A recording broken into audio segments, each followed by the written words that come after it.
What's behind the news that Catherine is making another comeback next week? Will the Wasp's departure from the royal household change its approach to Prince Harry? And will it be separate turkeys for the King and Prince Andrew this Christmas? We're back with another fantastic show.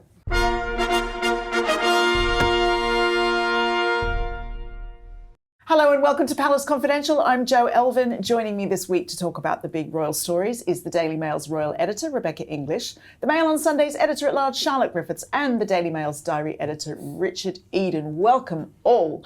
Now, there was a new episode of Reading the Royals out this week where Richard looked at the relationship between the late Queen and Meghan Markle and came up with some fascinating insights as per. Well, if you missed that, don't worry, because it will play again straight after the show. Now, of course, the best way to never miss our great royal shows is to subscribe to our YouTube channel. It's free and it is a whole world of royal brilliance for you.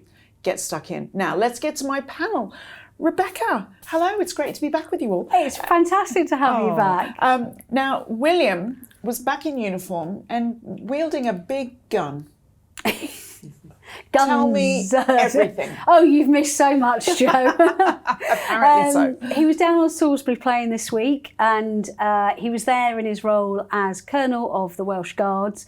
They've been doing a lot of ceremonial duties over the last couple of years. So at the Queen Elizabeth's funeral, at the coronation, King's birthday parade last year, but they're now going back in the field, back in Greens as they call it. So William was very keen to go down, learn more about their kind of work, getting back out into the thick of soldiering. And I think the ladies quite liked it because he turned up in his combats, his beret. Beard, still, yeah, that hasn't changed, Jo. Still got the beard. You'll be pleased to hear. I think it's working for him. I do as well, actually, and everyone seems. Well, I know there's bit of debate over it, but you know, I think people quite like it. Yes, but I'm right. Yeah, that's true. Yes. Oh, I've missed you, Jo. I've missed this. And yeah, so he got the chance to have a go with a sniper's rifle, with a machine gun, fly a drone, do mortars. I mean, it was proper Royal Action Man time. Goodness. Well, he wasn't the only one, was he? Because there was somebody else who got to dress up. And I think the viewers will now get to see our own Rebecca in her version of combat gear, ably accessorised as well. Well, what can I say? You can take the girl out of London, but you can't take London out of the girl. In fact, the commander said to me that my handbag weighed more than his body armour. Don't mess with the one with the handbag. Was it a flak jacket? Oh yeah, I've never worn a flak jacket, have you? They're really heavy, but I have to say, not as heavy as my handbag. Well, so. you know, you've got to have your essentials in there when you're on royal tour. But we were actually surprisingly close to this gun. You know, I was so busy watching William fire his sniper's rifle, I didn't realise there was a man with one right next to me, and it just went. Anyway, you see, what did it do? It went take my life. Yeah. I take my life in my hands when I'm doing this job for you. I would like a YouTube spin-off where we just look at the contents of Rebecca's royal tour handbag. Oh no, I'd love to know what's in there. I'm probably not sure even myself what's at the bottom of it, Jo. So I love that. Well, if you did enjoy those pictures, we have a treat coming up for you at the end of today's programme, so stay tuned. Now, Richard, another treat coming up next week for Royal Watchers is that we can expect to see more of Catherine. Yeah, this is great. This is next week. It's state visit by the Emir of Qatar and his wife, and Catherine will be taking part. The last visit we had, she missed. It was from the Japanese monarch. That's right, yeah. Back in the summer. But this, Catherine will be with William, greeting them at their residence in London, and then going with them to Horse Guards Parade, where they will join a carriage procession. So, you know, there'll be lots of royal watchers in London next week, hoping for a glimpse of them in their carriages as they go to Buckingham Palace. Hey, that's going to be amazing, isn't it, Charlotte? After this really quite dreadful year, challenging year, there's just having a full turnout from the royal family for the state visit will be seen as a big success, I would have thought. Yeah, I think it's literally a turnout for the books to have the full royal roster, although Catherine won't be going to the banquet in the evening, which is a real shame because she always looks incredible when she's in her full jewellery, her full dress. But obviously, she's actually got quite a gruelling day, so she's missing out on the evening part of it. But I think it'd be really nice, actually, to remind ourselves what it's like when they all come out in force in their full regalia. And it's going to make for amazing pictures the next day in the papers. Indeed. Now, Rebecca, what can we expect? What can we expect from the regalia, and why is it even happening? Yeah, I mean, obviously we all get very excited about the ceremonial and the tiaras at the state banquet, but there is quite a serious aspect to these state banquets. They're a really important part of British diplomacy in cementing relationships with countries that we share diplomatic, military, cultural trade links with. And actually I was speaking to some really senior Qatari diplomats last night, and they were saying to me, do not underestimate how important this is for us and how we're excited, because they're very honoured that the King has chosen them as their first Middle Eastern country to come to the UK for the state visit. And yeah, again, as Richard says, we'll see a ceremonial welcome on horse guards. The King and the Queen will be there waiting to meet the Emir and the Shaker when William and Catherine bring them to horse guards, and then we see the carriage parade, and then they have a lunch and then a display of items from the Royal Collection with a kind of Qatari theme, and then we have the brilliant state banquet in the evening, and I will be there for every aspect of it for you, and I can fill you in next week. Do you think they'll throw you a dinner roll? I mean, I could not be trusted. I wouldn't even know where to start on that cutlery. There's no way I could be trusted at a state banquet. Yeah, how many sets get laid? I mean, they even have rulers, to separate the different knives and forks. And I do get to have a look at the banquet table when it's set out before the guests arrive. Does that take about 2 days to set that table? Oh, days, literally, it takes days. And they're all walking around, even kind of getting the displays ready. You'll see people on their socks, walking on the table, which are obviously cleaned afterwards. I can see your face, Joe. I mean, even their worst china is kind of 300 years old and belongs to somebody's great-great-grandmother. It's pretty special seeing it in action. I would love to see that. Well, with Catherine not going, there will be a space at the table. Yeah. Say that a bit louder, Richard. Yeah. I cannot wait to see all of those pictures. They are sure to be quite spectacular. Now, moving on, Richard, Charles was out with the stars at an event that is rumoured to not be that popular with the royal family. What's the story? Yeah, this is the Royal Variety Performance, which is something that's been going since, I think it's about 1912. I think it was Queen Elizabeth's grandfather was the first one to attend. And it's basically a way of the royal family showing their support for the arts. So it's a variety show with all types of comedy, music, dancing, this type of thing. But it can go on a bit. And I think there have been members of the royal family that have not been particularly keen to, sit through it necessarily. I can imagine old Prince Philip looking like he was chewing a wasp in the box there. I think you're fairly right. Well, I think they're usually in a box, so you probably could disappear into the dark for a bit. But I think traditionally they've kind of taken turns for, who would attend. But this year, I mean, we can't judge because it hasn't been screened yet, so we don't know whether it was good or not. But King Charles was there and seemed to be enjoying himself from the pictures we've seen. Okay, Rebecca, so should we read anything into the fact that Camilla wasn't there?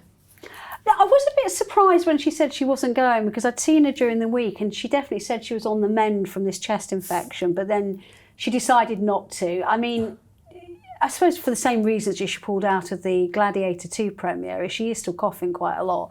And that, even if you're the person in the royal box, that can be really blooming annoying when you're watching a live show. And it had been a busy week for her, and it was just yet another thing at the end of a busy week. And apparently we might be expecting a new royal dog soon.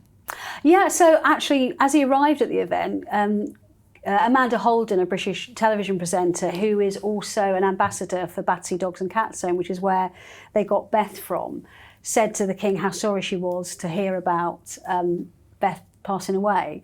And he actually said, we're going to get another one. So she was like, well, please make sure you get it from Battersea. So he sounded really quite pleased about it. So, I mean, I'm not sure they're going to do it this side of Christmas, but I think it's something that will happen sooner rather than later. So that's nice. Love the dogs. Love the pups. Now, Charlotte, less happy news though, is that there's apparently the release of a new documentary called Queen Camilla, the Wicked Stepmother. Yes, I watched it last week. Are we really still carrying on with this wicked stepmother trope? Well, that's exactly the point. It came out probably 25 years too late, because actually the tide has turned. The nation loves Camilla. We love that she loves her dogs and her fags and her gin and tonic and her horses. The nation's fallen in love with Camilla. And actually the documentary attempts to sort of bash her using Harry's words, which is that she's a villain and the wicked stepmother. But it didn't really it just didn't really sit right. And actually the documentary ended up portraying her quite well. I don't think it was trying to, because what came through was that she had this sort of genuine love for Charles, and they were kept apart for various reasons. It kind of skipped over the Diana stuff quite a lot, I thought. So it didn't give that much airtime, but tried to bash her. But actually you just felt these are two people that waited a hell of a long time to be together, and they're finally together, and let them get on with it. And what outlet are we viewing this documentary on? Where is it? It was on Channel 4 Dispatches. Right. And so I do think it was trying to bash her. I mean, it's not notoriously a very pro-monarchy channel, Channel 4. So I think that's what it was intending to do, to make us all dislike her again. It just didn't work. I think that they had the opposite effect. Gosh, well, anyway, Richard, there was actually an interesting defence of Camilla, wasn't there, in the Mail recently? Yeah, this is a piece by A.N. Wilson. It's worth looking at. It's on Mail Plus, and he was just making the point that, you know, we should be grateful for Camilla, really, because she's brought a lot of happiness and stability to the king, and she's the one who's helped him, you know, get through all the difficult times and has sort of kept him on an even keel. And then we've seen that particularly, obviously, through his cancer treatment, and we've often talked on this programme about how she's taken a central role. So no, his piece was took a very different line from this rather silly, I thought, Wicked Stepmother programme. Yeah, I mean, Rebecca, we'll come back to Harry quite shortly, but you've spent a lot of time with Camilla. We know that. And what do you think she makes of all of this? Would it even register, or would she be a bit exhausted with it all? Yeah, I mean, look, she's a real trooper, and she's had a lot of brickbats thrown at her over the years. So in some ways, I think it's like water off a duck's back. She won't have watched it, but I know people who are friends of hers who have, and I agree with Charlotte. I think it was a really lazy piece of journalism. It was just rehashing stuff that's been first aired 20, 30 years ago. I have to ask, why this documentary and why now? Do you have any thoughts on that? I think just they like to have a dig at the royal family, Right. and obviously, you know, Harry's book has given them an excuse to do so, because I think it was meant to be aired a little while ago, and for some reason they held off. But, you know, I think whatever you think about her, and I completely understand there are people who have different opinions of her from I do, but I think since she's married to the king, she hasn't put a foot wrong. She's got her head down, she's got on with the job, and actually she's done more than get on with the job. She's embraced causes such as domestic abuse and really moved the agenda forwards in this country on them. And actually I think people have come to, even begrudgingly, appreciate her. And actually I think a lot of people, as Charlotte said, of more than that, have really quite embraced her. So I thought it was a bit of lazy journalism that was, you know, 30 years out of date. It does show the damage that Prince Harry has done, really, to the monarchy with his book, because, you know, by putting all that negative agenda and portraying Camilla as a wicked stepmother, it's really given a boost to sort of Republicans and given them ammunition. So I think it's a reflection of how much damage that he has certainly tried to do. It's just sort of like the ripple effect just keeps on coming from that book, doesn't it? Okay. It's crazy. Yeah, it does. Well, from comments from our panel to your comments, we had a lot on last week's show. And first up, we're going to Elle, who had this to say about Harry and Meghan. Harry and Markle can't seem to decide whether they want to appeal to the masses or assert their elite status, and they fail at both. Harry doing comedy is a fail, as was Markle's attempt with Ellen. The only thing they have asserted is their status as idle rich. Ouch. There was also a lot of debate in the comments about whether Prince William was right or wrong to try to change royal traditions with the costumes they wear at some state occasions. S supports William's choice, writing, I thought William looked scruffy in South Africa, but the tights don't belong in this century. Not another tight skate while I was away. Time to move on from that. If William is a conservative dresser, that is just his personality and is absolutely fine. Mitzi is hopeful, meanwhile, that William will grow into it. She says it appears Prince William shares George V's discomfort with royal theatre. Ultimately, George realised how important pomp and ceremony is to the monarchy and did it with flair. And I'm sure William will ultimately follow in his forebears' footsteps, however begrudgingly. Susan Mueller believes the issue could even affect the economy. My goodness, I agree that when you think of the monarchy, you imagine all the royal traditional dress. As an American, it's one of the most exciting things I would like to see if I were to travel to England. When I see royalty in other countries, it feels disappointing, like those royal families are just regular people, I'm sorry to say. I truly hope that when Prince William takes over from his father, that he considers how special the royal family looks to the rest of the world. I really do think some of your tourist numbers and the economy it brings with it will be reduced. Gosh, that's an interesting point. Well, Ursula has some advice for William from a member of the older generation. She writes, William is wrong to turn his back on royal traditions. It is what makes our pomp and ceremony the envy of other countries. Sometimes modernising isn't a good thing. Perhaps the younger generation need to become familiar with our history and traditions. Well, after all that, to a question from Maggie now, who says, totally off subject, I'm interested to know if the swans around England are still, quote unquote, the Queen's swans, now that the Queen is gone. Would any of your panellists know this? I bet, Rebecca, you have an answer for this. What can you tell us? I actually know quite a lot about swans. I'm quite excited about this, particularly mute swans, which are the white ones with the orange beaks. So historically, I think dating back to about the 12th century, the Crown has always owned unmarked mute swans in this country. And actually she's right, that still is the case. Apart from a couple of livery companies have got certain rights over them, but largely the Crown does, and yes, the King does now, but they tend to only excise those rights on or around the River Thames. And every year there's this amazing ceremony called the swan-upping ceremony, again dates back to the 12th century, where they kind of go up and down in uniform and count the swans, the King's swans or the Queen's swans. And when does this happen? Oh, it's in the spring every year, and on the river, and that still happens. And now that actually has quite an important conservation aspect to it, because they're also examining birds who might have fishing twine around their legs or anything like that. So it's still a thing. So yes, the viewer is right. The complicated splendour of swans. Yeah. Who knew? Who knew? You learn something every day on this show. I love that. Keep those thoughts coming in and keep the questions coming too. We'll try to answer a lot of those in one of our Christmas shows. Now, back to the panel. Richard, I want to start this section looking at a piece you've written for Mail Plus this week on the example that Sophie and Edward can set for Meghan and Harry.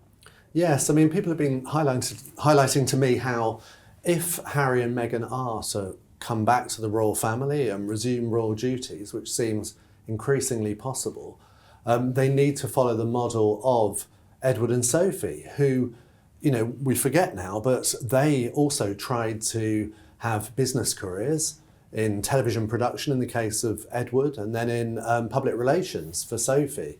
And they ended amid sort of scandals at the time.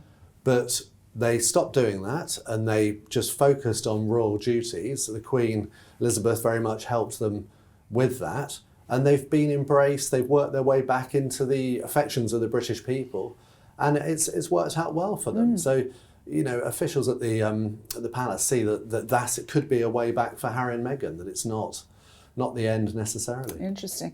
And I believe there's an episode of Reading the Royals where you talk about just this. Yes, we looked into Sophie and Edward and their past, and it was really interesting actually, because it's quite a long time ago now, but there's, you know, sort of fake shake scandal in which Sophie was entrapped, really. And then there was the business of the It's a Royal knockout that Edward organised and things like that. But it's a very sort of colourful, interesting past, and it was really fascinating to see how they've changed and how they've gone to be real sort of stalwarts of the royal family. Fascinating. And you can see that on the Daily Mail Royals YouTube channel. Look forward to it. Now, Rebecca, for all the thoughts that Charles perpetually has about a slimmed down monarchy, it's really fair to say that Sophie and Edward have really become invaluable. Oh, they're stalwarts. I mean, they absolutely are. And they are very much like Princess Anne. They're out there day in, day out, doing all the stuff we, the British people, as well as Commonwealth and realms, expect of our royal family, which is the ribbon cutting. It's going on a wet Wednesday to a village hall in the middle of the countryside and saying thank you to all the volunteers that keep the community going. And we need them to do those kind of things, as well as the kind of the glamorous film premieres and the state banquets, and that's what they do. But they also do their own things as well. I mean, you know, with the Duchess of Edinburgh, really passionate about highlighting the issue about the use of sexual violence in conflict. We've got Edward doing loads of work with young people, having taken over the Duke of Edinburgh Awards, but through his own charities as well. And I mean, you know, when it comes to Edward, he's not the most instantly recognisable member of the royal family to the man on the street. But earlier on this year, I spent a day with him and interviewed him to mark his 60th birthday, and we went to this hospital and we went to a ward where there were dementia patients on, sadly, and he put on this plastic pinny and got a trolley and went round delivering their lunches. And there was a lady there, and I always remember her with her mum, and her mum did warn me and the staff and said, look, she's not quite always with us. And the minute she saw Edward, it was like a light came on in her eyes, and she went, I know your mum. And we did kind of wonder where this was going, but she was like, no, your mum was the Queen. And I remember being taken with my sister to Buckingham Palace when we were little, and my sister poked her head through the railings of the palace and got them stuck, and the guards had to take them out. And afterwards, like, her daughter was in tears, and she said that is the most animated I have seen her in weeks or months. And I just thought, you know, fair play to him. He's come down here and he's had that effect on somebody, and it's made a real difference to their lives. So, is it a horrible question we don't ask to just insert here? When you were talking about that and talking about Edward with his plastic pinny on, I just don't think I've ever seen Prince Andrew, even when he was a working royal, do that kind of stuff. Did he ever do? Not you know, he really. could have done with a bit of that, couldn't he? Yeah. I mean, I was really impressed with Edward. He was a lot more human and approachable that I think even I, covering the royal family so many years, had realised, really spending time with him. And I've done a few days like that with Andrew, but it was more, he liked to be the kind of the person directing things and the kind of at the thick of it, and the, you know, doing the trade ambassador role and telling people how wonderful he is and what advice they should take. I mean, no, he did do some good work as well.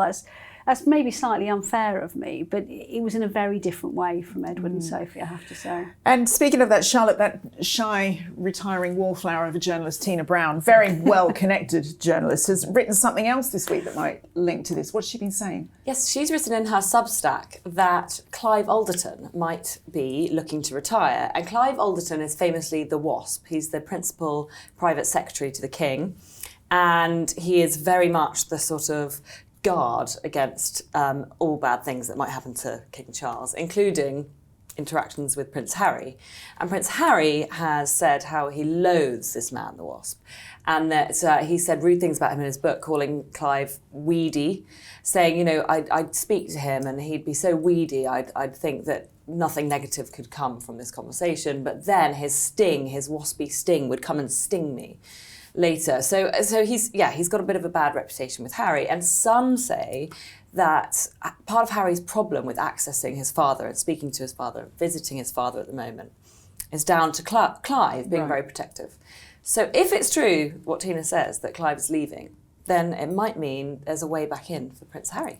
What do you make of this, Rebecca? Now, obviously, Clive Alderton is clearly very important, but is he actually the kingpin, like the main block between Harry and Charles?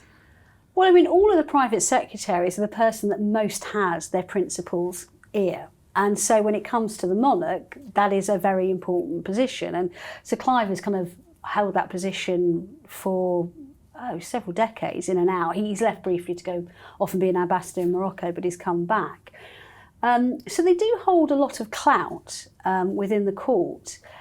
The one thing I would say, though, is that ultimately they still... the monarch is still the boss, and you know, the decision lies with them.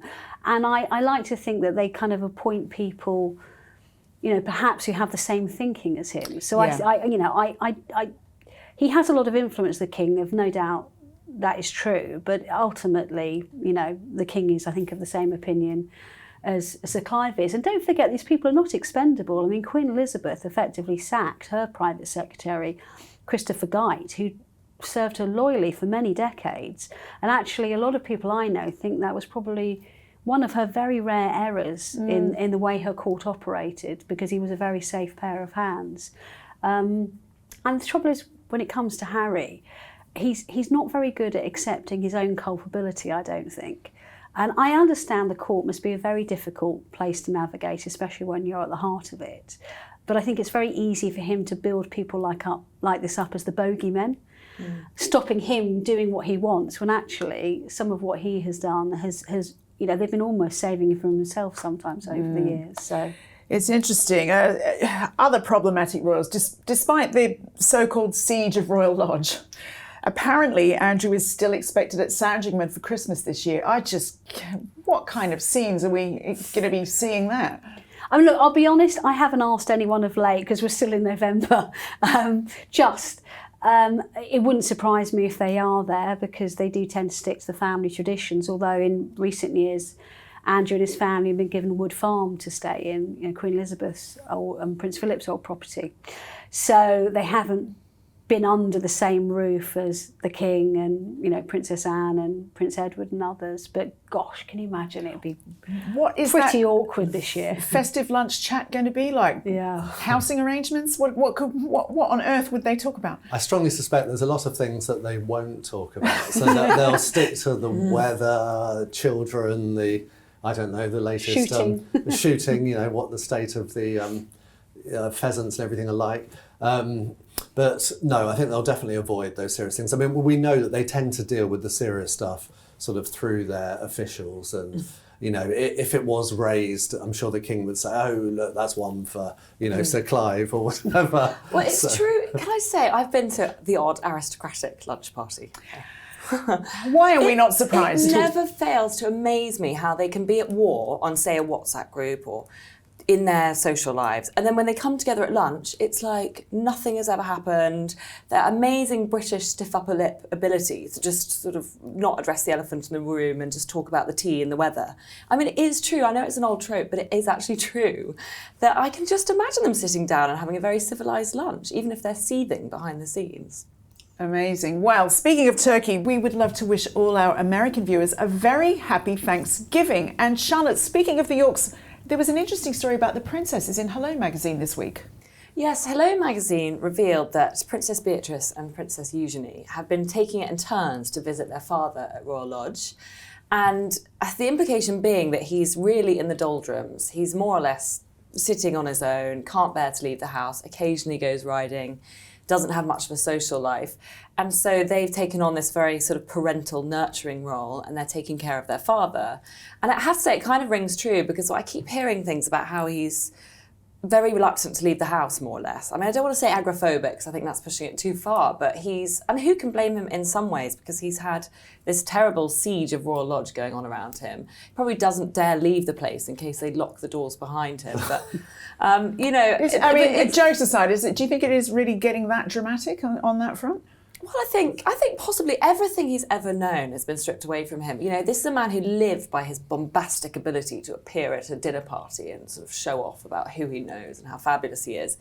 That's his identity, and for wrong or right, that was who he was. He was, I have to say, a bit of an egotist by all accounts. And so imagine that's all gone. So he's just a bit of a reduced individual by the sounds of things. And, you know, and who can blame Beatrice, who's very protective over her father, particularly even more than Eugenie. And I think they're quite worried about him. And so they're taking it in turns to visit him like he's at an old people's home or something. Oh. I know. Are we feeling sorry for Prince Andrew? Yeah, I just made something a little bit right now, yes. Let's talk about Donald Trump, Richard. He made another appearance in your column this week for a royal-related reason. Yes, you might recall that our fellow Mail columnist Craig Brown, in a biography that he wrote about Queen Elizabeth, he said that she had described Donald Trump as very rude. Now that took us all aback, and we've discussed it on this programme before because they seemed to get on okay. We know that they spent quite a lot of time with each other. So it wasn't clear what had happened. But anyway, it was told by a very good source what it actually was, and it was true. That she had said that, and the reason was that the president-elect, as he now is, had made a comment about, he said, I'm sorry about your difficult sister. He described Princess Margaret as difficult. And that had really upset the Queen because it's just very presumptuous, and it just, you know, she's always been very defensive. She was always very defensive of her sister. Yeah. And she would not like strangers, essentially, commenting on close family. Well, it's that classic family thing, isn't it? I can say what I want about my family, but you can't. Yeah, and I did sort of wonder why, like, he might have said something like that. But I think the thing is, you know, people are often very nervous when they met the Queen, probably looking for small talk. And I think it is possible that he might have been watching The Crown as he prepared for his visit to Britain. Because before he came, they'd had 2 series, and Princess Margaret featured very heavily because it was all about her desire to marry Captain Peter Townsend. But that's why I'm confused all of about this, that. because she'd long since passed away. So, yeah. Which I think Richard's theory makes sense. And one day I'll tell you, maybe if we do a Christmas programme, I might tell you the really daft thing I said to the Queen once. So I can know, That is quite the tease. first time ever I met her, so I can actually have sympathy that you're struggling to think of how to strike up a conversation, and you say something and you think, why did I say that? I remember being due to meet the Queen at a party, sort of came over, and then I actually just quietly withdrew because I didn't trust myself not to say something inappropriate. So I relate Richard to Eden that. lost for words. Yeah. So I don't think anyone would hold it against Donald Trump necessarily, but it was a bit of an awkward comment to make. Oh my gosh. Well, Charlotte, another royal friend, former England rugby player James Haskell, has made some interesting remarks about the family. What's he said? Yes, well, speaking of blurting things out, he just blurted out that he thinks the royal family is dysfunctional. And I love rugby players because they do make gaffes. They're not kind of PR trained. Well, it's not exactly, I mean, I think it's a fair comment. Yeah, it's a fair comment, but that's what's so great. Like, it's real talk, and he's saying what we all think, which is actually they're just a family like anyone else, and they're a bit dysfunctional. He was actually defending the royal family. He also said some family members are better than others, and I think he's alluding to Prince Andrew because later in the same interview, he says that at Mike Tyndall's wedding, he made a really inappropriate joke about Prince Andrew sweating, and I better not repeat it because it's quite crass. But he said that, at a royal, essentially Zara's wedding, it's a royal wedding, he made a really bad, rude joke about Prince Andrew. So when he says they're a bit dysfunctional and some are better than others, I think he's alluding to Prince Andrew and not Prince Harry, who I guess would be the other black sheep, because he went to Prince Harry's wedding and he's friends with them. But yeah, so James Haskell knows that he's much more in with the royal family than I actually quite realised, to be honest. Well, it obviously wasn't held against him. 'Cause you Well, might I was remember, going to ask, yeah. he went to Windsor Castle for that podcast with William, Catherine, Princess Anne that we saw. The royal family love rugby players. I mean, Mike Tyndall is one. And I think he's obviously friends with James Haskell. I think they kind of forgive them there. Yeah, if you're a rugby player, you can probably get away with a they're bit kind more of than jocks, others might. aren't they? They It's get away with bants, it. isn't it? It's bants. It's bants. It's like lager drinking banter, and that's the royal family sense of humour in most cases. Hate the word bants. I know, so do I. I'm really sorry, I don't know why I said Sorry. that. Anyway, hey, can you hear that? It is time for our Unsung Royal Hero of the Week. Richard, who have you got for us? Well, I'd like to nominate Sophie Winkleman. She's a former actress. No, well, she still is an actress actually, and a very good one. Best known in Britain for her role in the comedy Peep Show. And Claudia's half-sister. I think. Yes, Yeah. and she's married to a royal, is Lord Frederick Windsor, who's the son of Prince and Princess Michael of Kent. Anyway, she's always, she's light-hearted comments she makes, and she does a lot of work for charity, but she gave an interview this week in which she talked about marrying into the royal family. And actually, just like Mike Tyndall, she made the point that they couldn't have been nicer and more friendly and more welcoming. So they do stand in contrast to comments from Indeed. I love former Sophie. actress. They've been married a long time, haven't they? Yeah, they have. Yeah, Yeah. they've got children, and we will be seeing her on Christmas Eve because she's due to attend Catherine's carol service at Westminster Abbey. Lovely. Well, thank you for that. Now, to one of our Palace Confidential heroes now. And yesterday we heard the very sad news that Liz Hatton had died. You might remember her as the 17-year-old photographer and cancer patient who met the Prince and Princess of Wales. And she came onto Palace Confidential to talk so movingly about it with Rebecca English. Now, William and Catherine have released a statement about her saying, "We are so sorry to hear that Liz Hatton has sadly passed away. It was an honour to have met such a brave and humble young woman. Our thoughts and prayers are with Liz's parents, Vicky and Aaron, and her brother Matteo at this unimaginably difficult time." William and Catherine. Now, Rebecca, it's dreadful news. You got to know her and her family. She made a really big impression for someone so young. Well, I think I said on the programme last year, she's packed more into her 17 years than most of us will do in our lifetime. And Vicky, Liz's mum, contacted me yesterday just before she was announcing it, just to let people know. And just said, Liz wasn't scared of dying, but she was really scared of leaving her little brother. She was really terrified. That was the only thing that scared her. Yeah.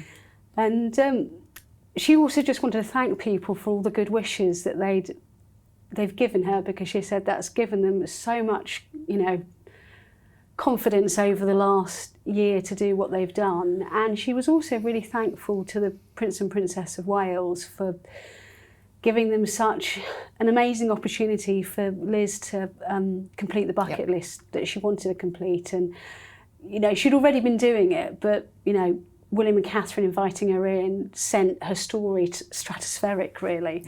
And she had so many opportunities. I saw her only last week. She did an exhibition in London of her work, and they very kindly invited me to it. And you could tell then that she didn't have long. She'd really gone downhill, and in fact, so much so they were planning to do Christmas this weekend early, so she could celebrate it with Matteo, but sadly she didn't last that long. But she was on the red carpet at the Royal Variety Show on Friday, snapping away. She was just determined to pack everything she could into every last minute of her life. And all power to her for that. We're all very lucky to have met her. And I know that you will never sing your own praises, but I know how hard you worked to make her last months amazing as well. No, she was just, her and her family. I mean, they say the worst things happen to the nicest people, but they really didn't deserve that. I mean, obviously our hearts are with Liz's family, as you know. Now, the pictures viewers will have seen there were some of those taken by Liz. There'll be a link to both the show where we interviewed Liz and a fundraiser set up by the family to support research into the type of tumour that she had. Right. Well, I mean, as you know, how do you move on from that? But we will to some more beautiful pictures now. And there has been so much love for Prince William in military garb this week that we decided to dig into the archives and put together some pictures of William looking smart in uniform. Hope you enjoy.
Some brilliant ones there. A reminder, don't go anywhere as the new episode of Reading the Royals is coming right up. Click here.